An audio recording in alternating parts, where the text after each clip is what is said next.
Forgot my thing I just wrote down for the last 10 minutes we met on it, so let's go rogue memory right here. All right, so let's see what Mike's, see if I can alter it. All right, you good? He just wants to get on the camera. No. Just want to make sure you can read my writing. Nah, okay. Okay. All right. Out this week. Amari's still out, making good improvement. He'll still be out this week. Forrest will be out. And Savion is out. Am I right there? Yes. Okay. And then, what were the other categories? Questionable. And what was the other one after that? Probable. Okay, so I know probable. Harrison and Malik. Yes. Harrison Moore, Malik Rutherford. Probable. All right, and then questionable, we have Jai Gilmore, questionable, and Matt Alexander, questionable. So that's it. Didn't miss anybody, and even forgetting my sheet, I was good. So thanks, Mike. All right, so we want to make sure we're doing right on those things, and doing right by the kids, number one. That's the biggest thing. So with that, 2 days out from a really big game. This is a huge challenge for us going into the. Heard a little crinkling noise over there. Now it'll be a big challenge for us playing a night game up there. They've got a great fan base. Expecting a really good crowd. Halloween weekend. Expecting a lot of emotion packed into the stadium, and they're a tough physical football team and have been for a long time. That's the MO of not only their program but of the head coach. And they've got good players. They've been explosive on offense. Have explosive players. And we're looking for a really big challenge. We've had a good week of preparation up to this point.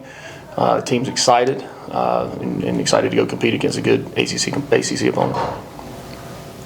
Questions? Chad? I'll start by asking you about Jason Moore. One of you guys have been here. Did you see that little belly thing he did after? He talked about I made him do it in the team meeting the other day. I was trying to learn it, trying to teach me, and I don't have the wiggle. No, go ahead. You always talk about being a tech man. I would imagine he sort of embodies all that, right? Yeah, J-Mo, I think it was probably when I had just come back here, and we had a camp, a summer camp, and he came in. It was getting ready to go into his senior year and playing offensive line, and I just thought he would have been an outstanding candidate to be able to get here as a walk-on, and he made that decision to come here, and he was on the offensive line for a little bit, and then we needed some help on the other side of the ball, and we moved him over there and really found a home there. You're talking about a guy that's worked multiple jobs to support himself, and while he was a walk-on, paying his way through school, just affects everyone on the team in such a positive manner. Everybody pulls for him, and now he's really carved out a good role in this football team on the defensive line for a couple of years now. And he was on some special teams 3 years ago, and worked his way into playing a little bit and then playing more, and then in a starting position on the defensive line, and he's earned that.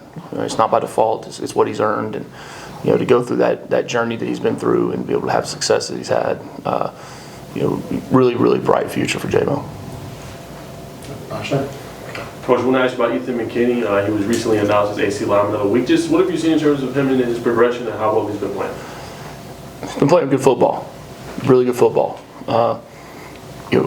Ethan's Ethan's special to me, just because of the length of time that I've known him. Obviously, I know his mom. We were in school together here. She was an outstanding basketball player, and he's got an entire family of athletes. And he was probably 215 pounds the first time he came to a game, and I think he finally got to about 235, 237. And I remember I told him, I said that if you can get to 250, say, you'll have a chance. And he came to camp and comes back to camp again, and I've still got the picture on my phone of him. Me and him standing next to each other, and I think he might have been 245 at that point. And it was just a really good skill set, and offered him, and as it went on, he committed and didn't take any other visits, and then towards the end of his senior year, he really started blowing up a lot. And we go in that first game, I think it was Louisville, 3 years ago. Had some rough spots with the guy that was in front of him, and we throw him in the game, and as a freshman, a true freshman playing O-line, specifically left tackle, you're really just going off of ability, athletic ability, and you really don't know what you're supposed to be doing. Just stay in front of the guy and move the guy, right? Well, then you start to learn more and more about the game and the position you play. Now you really realize how much you don't know, and then it starts to slow you down. And he played, I think he started 7-8 games as a true freshman at left tackle, and I knew then he had a really, really bright future. And then as a sophomore, he started to get last year he got banged up and missed some time early, and just now the mental things start to happen. Start to weigh on you, and worked hard to work through those things. And fortunately, we were able to redshirt him last year, so now he's really sitting there. He's playing his second full year and really third year overall as a sophomore at left tackle, and been playing really, really good football. Been super consistent all year, run and pass. Just been a rock there for us. And the mentality he comes out with every day. I mean, he's matured so much. Love Ethan. Love what he's about. Love his family. And he's going to continue to have a bright future because he's going to continue to improve a lot. I'll mention something you didn't mention your injury report, Akilo, and you brought him back. I didn't forget. No, I know. I'm just saying, you brought, one of the things you talked about when you brought him in was trying to improve the pass rush inside and get more. And you talked about J-Mo, having sacks, Jordan, Matthew has had some, and Akilo. Can you just talk about kind of that group and they're getting that inside pressure, finally getting sacks? Yeah, I mean, it's something we've been working on a lot. I think everybody knows the work we've been putting in to get those, and whether it's individual techniques and strain and effort, or schematic things. But at the end of the day, to be able to get sacks, it's about not just giving effort; it's about the second efforts and the third efforts, and the strain. It's not easy to pass rush. And that's something that takes a lot out of those guys, especially when you're working bull rushes inside and different things. And, we've been able to be more effective with it. We've been able to affect the quarterback. We've still got to improve it. We've still got to improve our contain on the quarterback. We've worked really hard on that.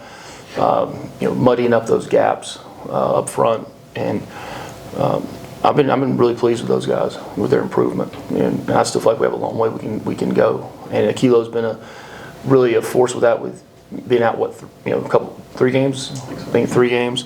I think production wise for a defensive tackle, production wise with pass rush, sacks, TFLs.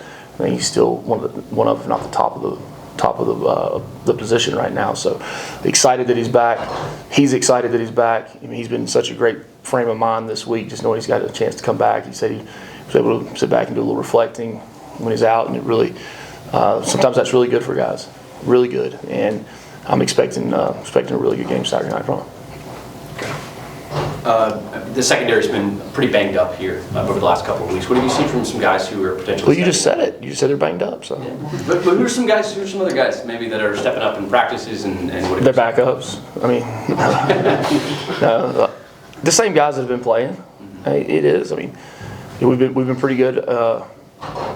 Savion went down the first game, so we didn't get much out of him, and he's getting close, guys. I mean, to being back, so he's out there starting to get reps now and do things. And but the safeties have been pretty much the guys that they are, but the corners, and look, it's part of football, part of the position. I mean, Amari will be down another week or so. We got week or so, and who else? Rod has stepped up and had to play. We talked about him last week. Daquan. Dalen's right there. Dalen's right there on the cusp of being ready to play a lot of football for us. We started working him in about a month ago to special teams, playing a lot of special teams. Zach's been playing pretty solid out there. It's good when you usually don't call a corner's name. Corners and offensive tackles are like the same thing. Out there on the islands, and if you're not calling their name, they're probably doing their job. So, we had a scare with him last week, and thank goodness he's good to go.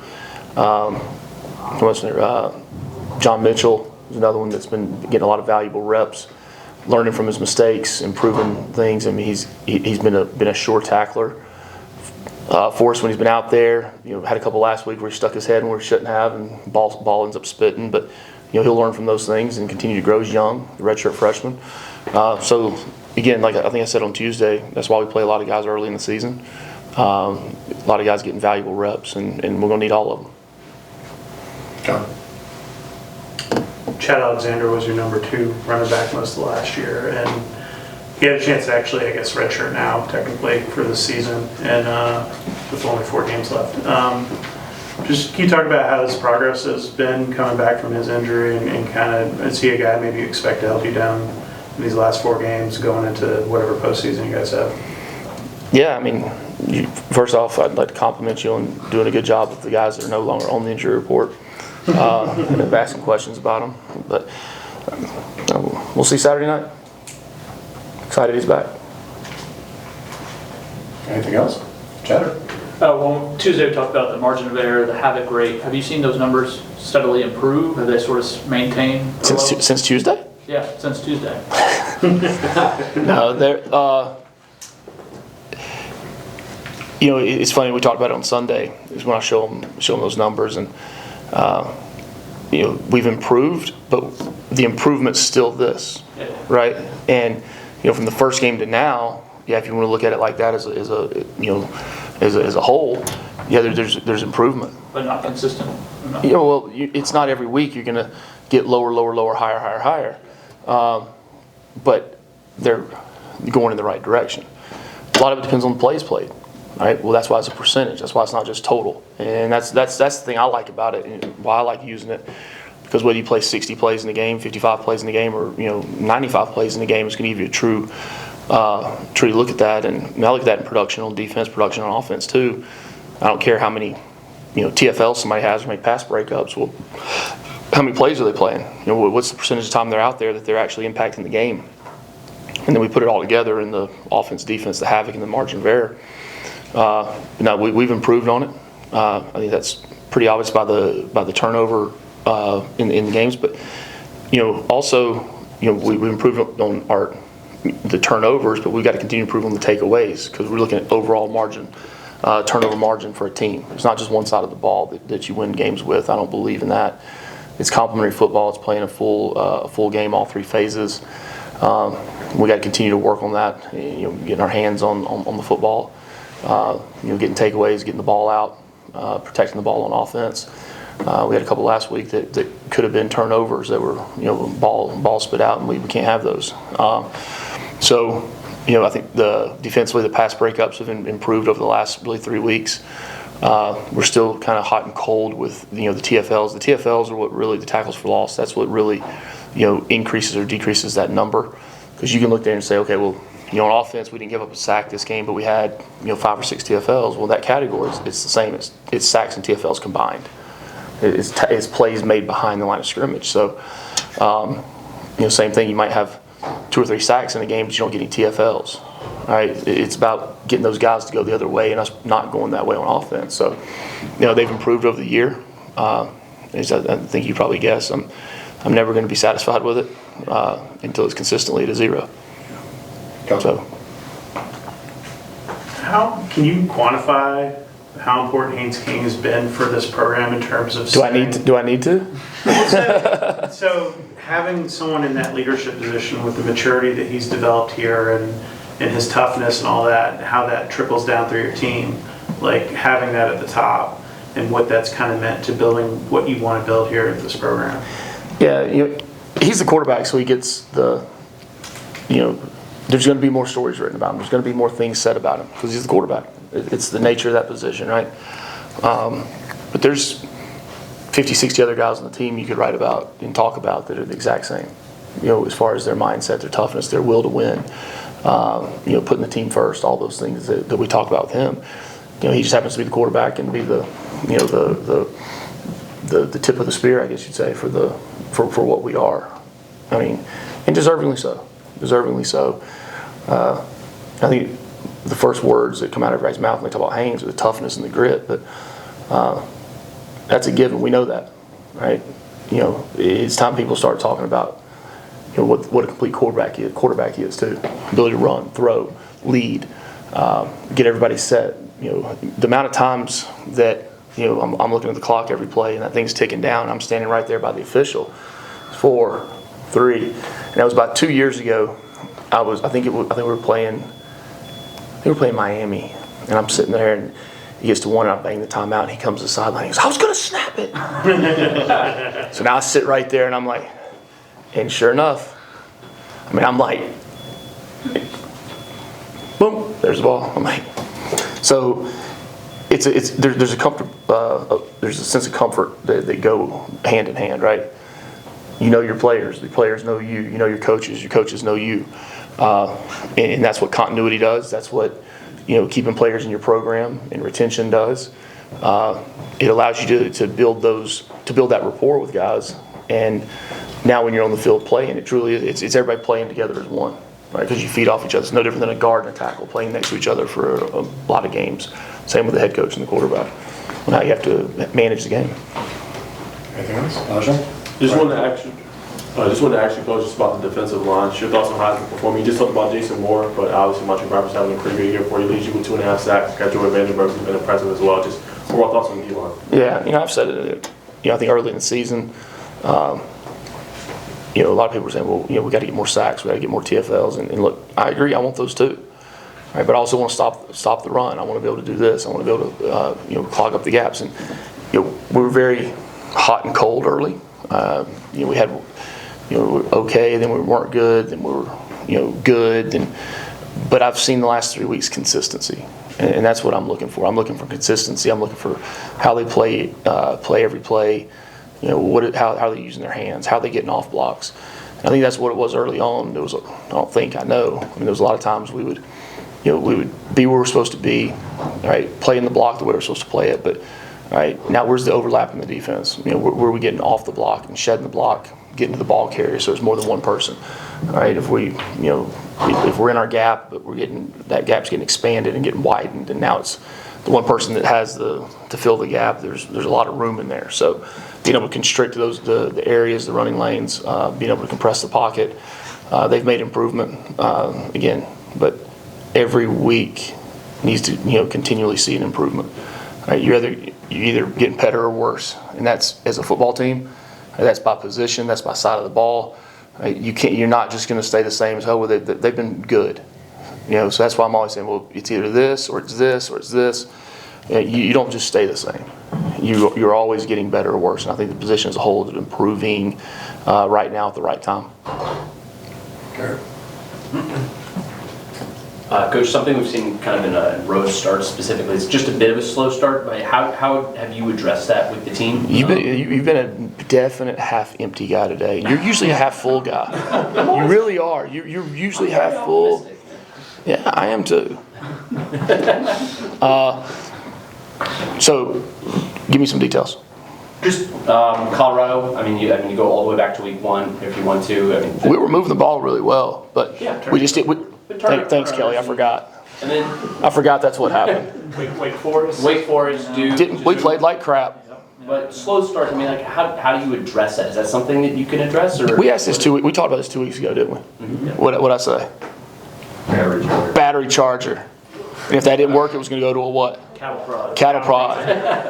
Cattle prods have been used. Cattle prods have been used. It's by no means do you go into a game and say, "Hey guys, let's play it safe. let's conserve our energy.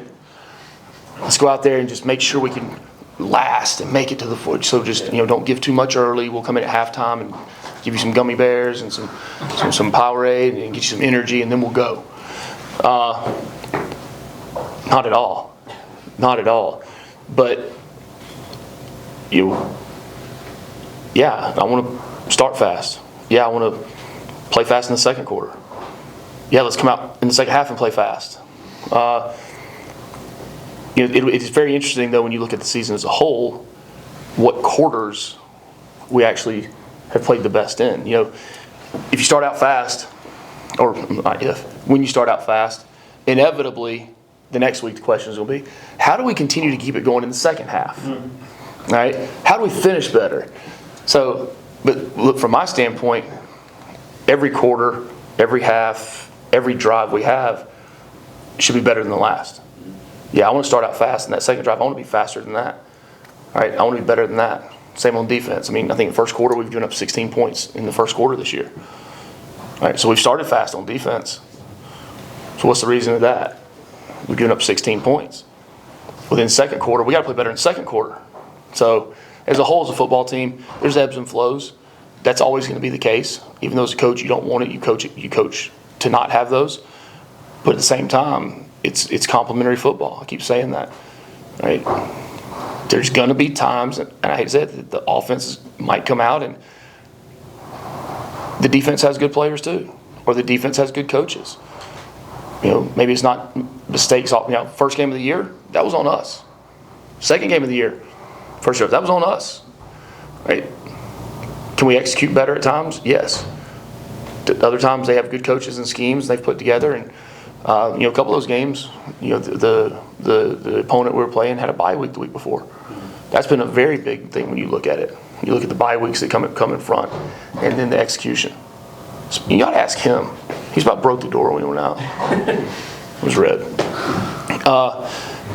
So that's a big part of it. So how do we go and say, okay, well, the team we're about to play had a bye week the week before. They had a little more time for their players to get repetition on what we're doing. Well, how do we combat that? That's something we've looked at and said, okay, it happened twice now, so we got to have an answer for the next time. Long answer, probably didn't answer what your question actually was, but how do we combat it? Battery chargers, cattle prods. All right, we'll end on that. There we go.